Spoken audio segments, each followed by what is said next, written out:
Hello everyone, welcome back to another video. Today we are taking exercise 2.4, question number 3. Finding value of k if x minus 1 is a factor of px in each of the following cases. हमें k की value निकालनी है.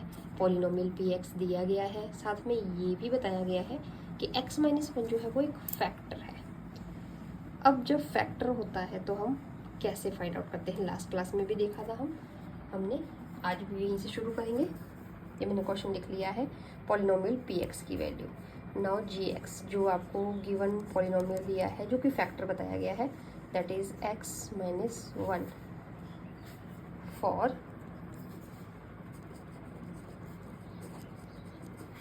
gx to be the factor, gx should be equal to 0.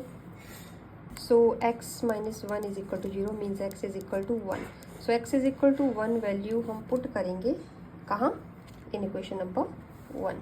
So putting x is equal to 1 in equation number 1,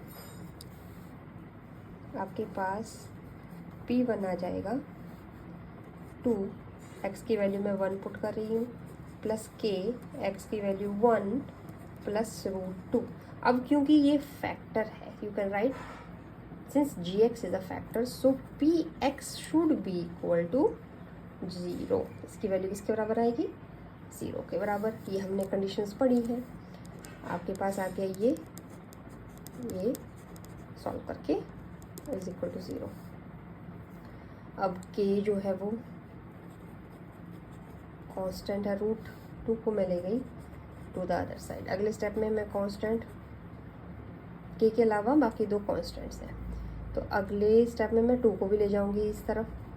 यहाँ पर 2 का sign क्या है, plus है, इधर जाके क्या हो जाएगा माइनस, और रूट 2 के साथ ऑलरेडी माइनस है. चाहे तो आप यहाँ स्टॉप कर दें या फिर आप माइनस कॉमन ले सकते हैं और इस तरह से आपकी वैल्यू आ जाएगी की. इस तरह से आप सोल्यूशन फाइंड आउट करेंगे. आपको कंडीशंस पता हो तो आप कितनी जल्दी सॉल्यूशंस पे पहुंच जाएंगे. ये था पार्ट नंबर 2. फर्स्ट पार्ट हम ऑलरेडी कर चुके हैं. थर्ड और फोर्थ पार्ट अब आपको ये समझ आ गया होगा कि बिल्कुल ही सिमिलर है. Now I am taking question number 4 जहाँ पे फैक्टराइजेशन करेंगे. फैक्टराइज फर्स्ट क्वेश्चन है हमारे पास.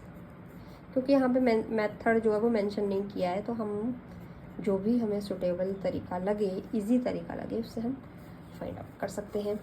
आपने ऐसे क्वेश्चन 8th क्लास में भी किए हैं. आप क्या करते थे, कोई भी पॉलिनोमियल होता था फॉर्म का ax² plus bx plus c का, है ना.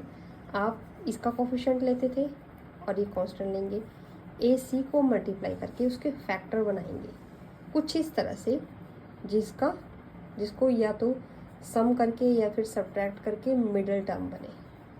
इस तरह से ये कंडीशन होती थी आपकी फैक्टराइजेशन की.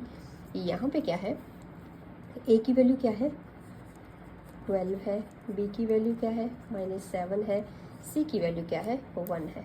सो ac मीन्स मैं 12 कैसे फैक्टर बनाऊंगी जो ऐड करके या सब्ट्रैक्ट करके मुझे क्या वैल्यू दें, 7 वैल्यू दें. अब मैं 12 के फैक्टर्स पे एक नज़र रख लेती हूँ कि 12 के फैक्टर्स हैं क्या. 12 1s are 12, 2 6s are 12, 3 के टेबल में भी आता है 3, 4s are 12, 4 3s are 12, these are the same thing, then 6 2, यही है. ठीक है. अब कौन से ऐसे दो फैक्टर्स हैं जिनको सब्ट्रैक्ट करके या फिर ऐड करके मुझे मिलेगा क्या 7.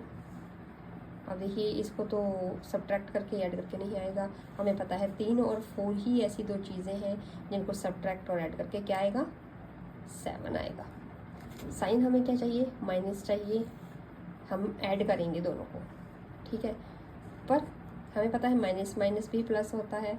इन order to take sign, -7 sign चाहिए हमें, तो हम -3 और -4 रखेंगे.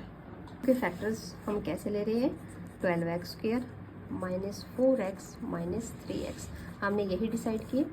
सो इस तरह से लिख दिया. अब नौ पहले दो टर्म्स को लेंगे, उन दोनों में क्या कॉमन बन रहा है वो देखते हैं.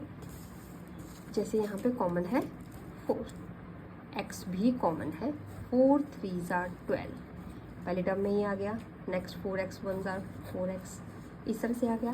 नेक्स्ट में कॉमन कुछ भी नहीं है, माइनस साइन हम कॉमन ले लेते हैं।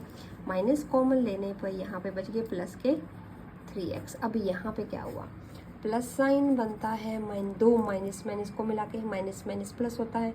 एक माइनस हमने कॉमन ले रखा है तो एक रह गया अंदर। अब आप देखिए अंदर सेम टर्म्स आ रही हैं, मीन्स आप सही ट्रैक पे हो, आप सही कर रहे हो, ये इस बात की इंडिकेशन है। यहाँ पे कुछ नहीं है तो हम 1 लगा सकते हैं, 4x माइनस 1, और ये आ गया 3x माइनस 1। फॉर फैक्टर्स हमें पता है ये polynomial is equal to 0, so either 4x minus 1 is equal to 0 और 3x minus 1 is equal to 0। तो यहाँ पे जब इक्वेट करेंगे तो ये आ गया, कांस्टेंट को लेंगे हम टू द अदर साइड, तो आ गया 1/4, और यहाँ पे सेम चीज़ यहाँ पे की तो x इज इक्वल टू 1/3। तो x के दो फैक्टर्स निकल के आए हमारे पास, 1/4 एंड 1/3। तो आप इसको यहीं तक स्टॉप कर दें तो भी ये आंसर करेक्ट है, या फिर आप फर्दर करना चाहते हैं देन इट्स ऑल्सो ओके। सो इस तरह से हम ये क्वेश्चंस करेंगे। आज के सेशन में इतना ही। थैंक्स फॉर वॉचिंग, मिलते हैं नेक्स्ट वीडियो में।